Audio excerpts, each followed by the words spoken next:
Hey everybody, I'm here doing some rounding of numbers, and I would save this right here, right now, screenshot this for later so that you are able to know where your number positions are in this diagram.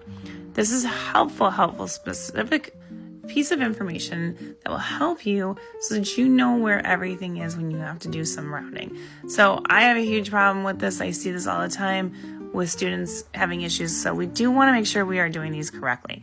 So we are going to be talking about thousands in this position here, looking at the number that we see after three decimal places after the decimal. So that is the 7 here.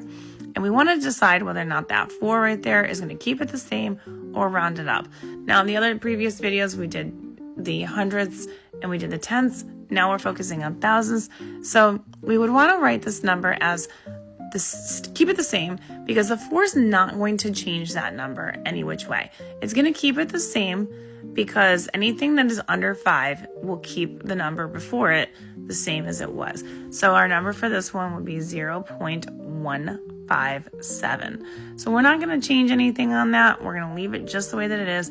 And don't forget that when you are doing these, I would suggest underlining the number first that you're looking at and then decide.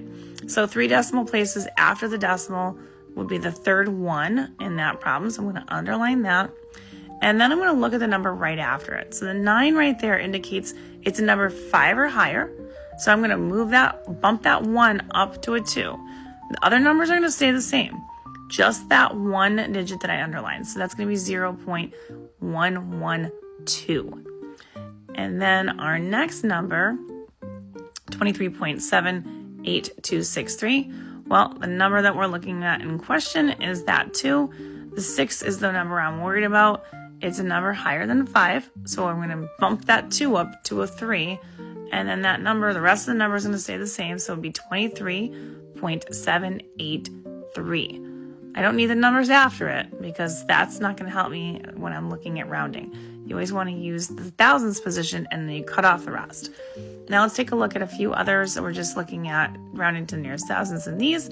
And so in this one, you can see we're looking at the thousands position here, 3 decimal places after.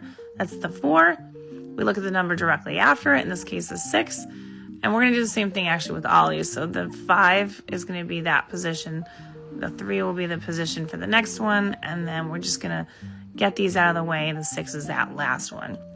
Then we have these all done. Now we can just go straight to town and get started. So 6 is going to round it up. So that will be 0.015. And that's in meters. And then we're going to do the same thing. The 2 is going to keep that number the same. So it's going to be 0.015. Also meters in this case. And let me just fix that. Okay. Now we're going to look at that 3. The 7 is going to bump that 3 up to a 4, making it 0.014. And that one's also in meters. And then that last one, the 6, the 3 is right after it. It's going to keep it the same. So we're going to do 0.016. And that is all we have to do. No more, any extra numbers after that number that we underlined. That's it. If you want more questions like these, find them on my YouTube, Instagram, and TikTok. You Want Algebra. You can find them in my fractions and decimals playlist. And don't forget to share, like, follow these for more. Don't forget to save it for later. And definitely check out more of my other videos to help you out with your math needs. And I'll see you soon.